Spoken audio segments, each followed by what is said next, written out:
Novices seek and need positive feedback because it keeps them working at something they're not very good at. But there's a tipping point. As someone becomes an expert, they deliberately seek out negative feedback so they know how to keep improving now that their mistakes are fewer and subtler. That is from a study called Tell Me What I Did Wrong, from the book Barking Up the Wrong Tree. It's a great one. I definitely recommend it. And I think that's a great segue into this week's Animators Journey podcast episode about how to be the best animation student. I have 5 tips to becoming a better animation student.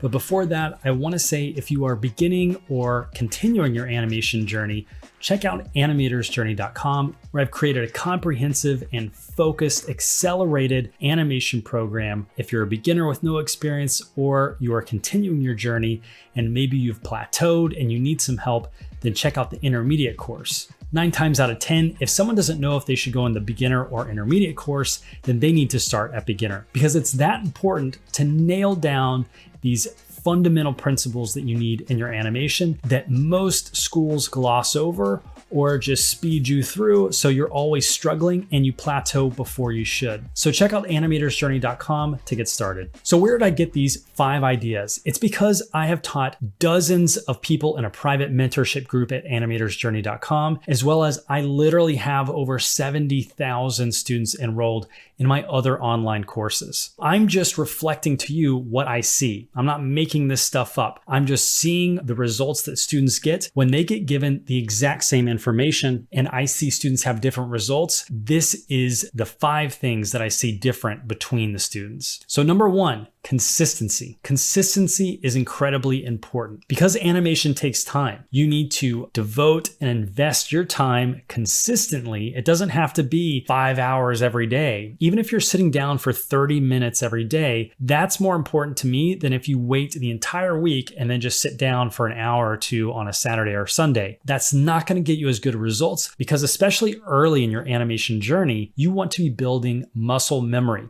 Muscle memory with the software that you're learning, as well as muscle memory in terms of concepts and how you're thinking and approaching animation. These neurons need to start to really connect and make strong bonds, and they're not going to be able to do that if you're taking long breaks in between when you're sitting down at the computer and doing the work. You don't want to be relearning every time you sit down at the computer. So it's also really an efficiency question. It's more efficient to be more consistent. Number 2, active listening during reviews. Or if I'm giving written feedback, same thing applies. There is a myth about being a visual, auditory, or touch learning type of person.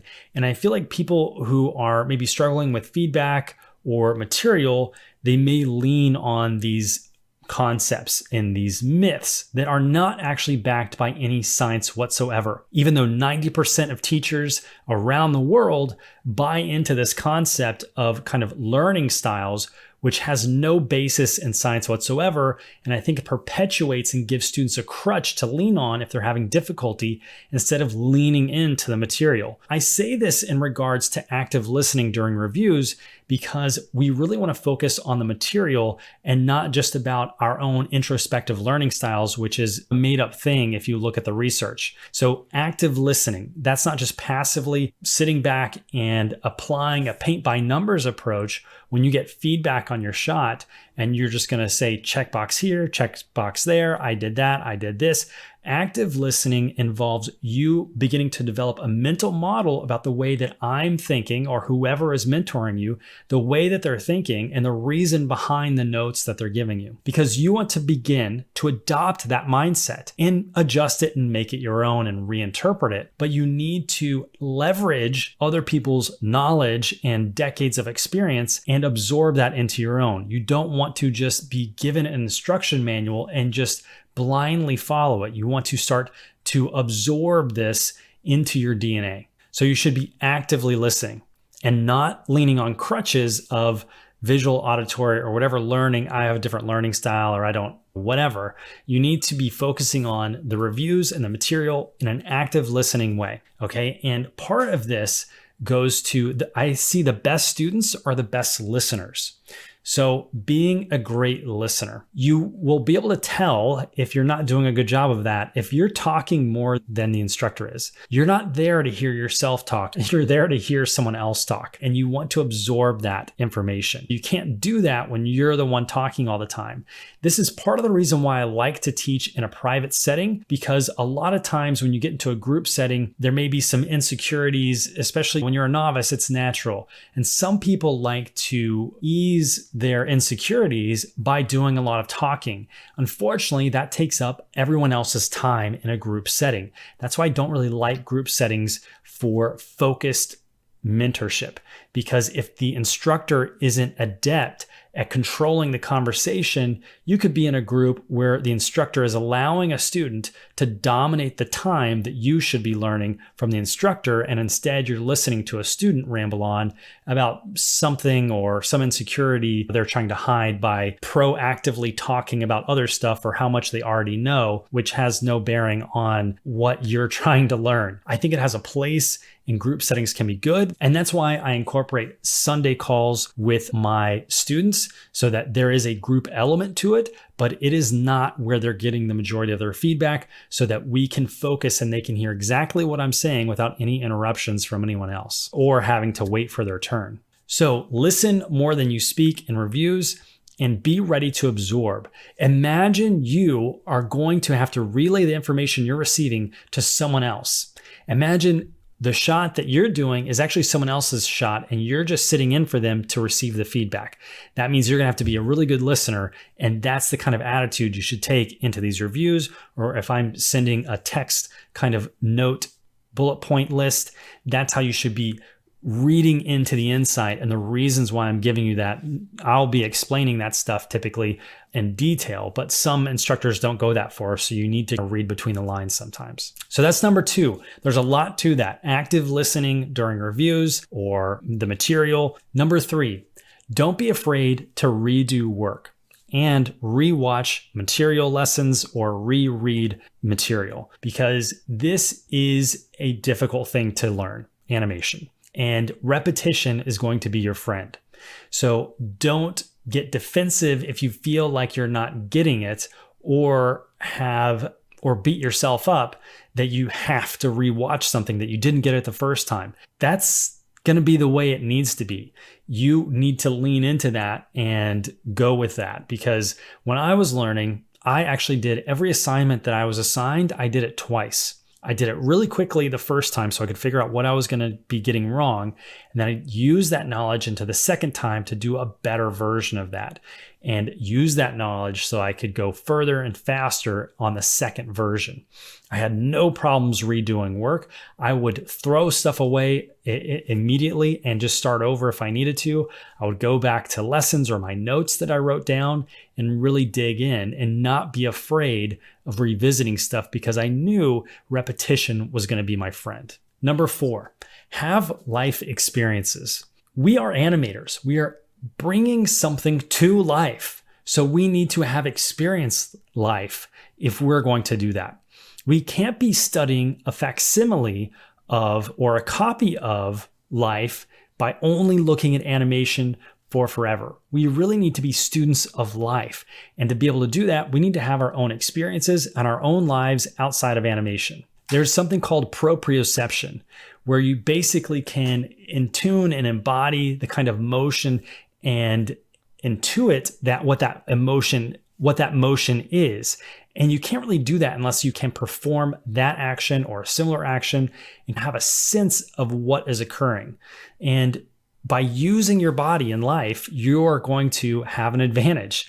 I've seen animators who were breakdancers, and they picked up animation really quickly because they understood timing and natural rhythm that occurred in music and dance, and having that life experience really helped them. For me, it was doing all types of athletics, from running, swimming, climbing, flying, hang gliders. Doing all types of physical activities, I think, really informed my sense of weight, how long something takes, and the effort behind something, and the biomechanics it takes for something to achieve a certain motion. And having that experience, you just intuitively begin to know that it's ingrained in your own body.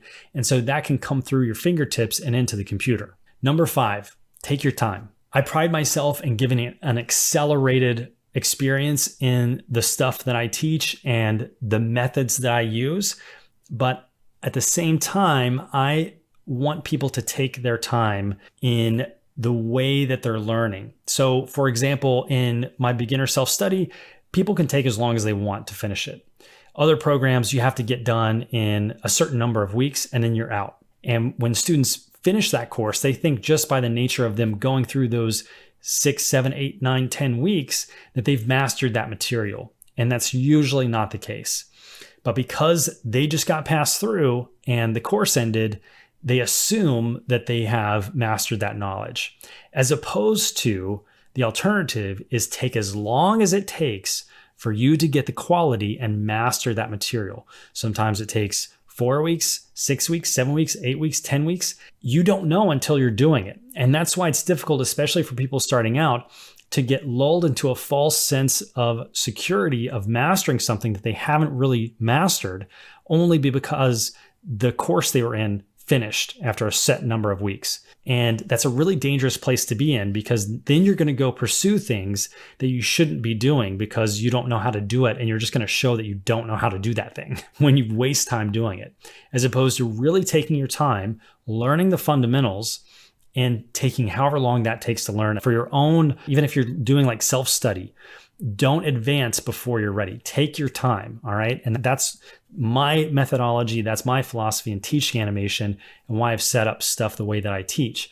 And whether you learn with me or not, just consider that for your own education, that you need to take your time, especially early on, so that you're not advancing before you're ready. This also has to do with number 2 in terms of active listening during reviews. Taking your time is important because I have an example here where I've spent maybe 20 minutes going over a sync sketch link, drawing drawovers, typing up comments, explaining how to do something, drawing the spacing out, and I take 25 minutes to go through one little animation, and I send that off to the students. And within 15, 20 minutes, I get a new version back from that student.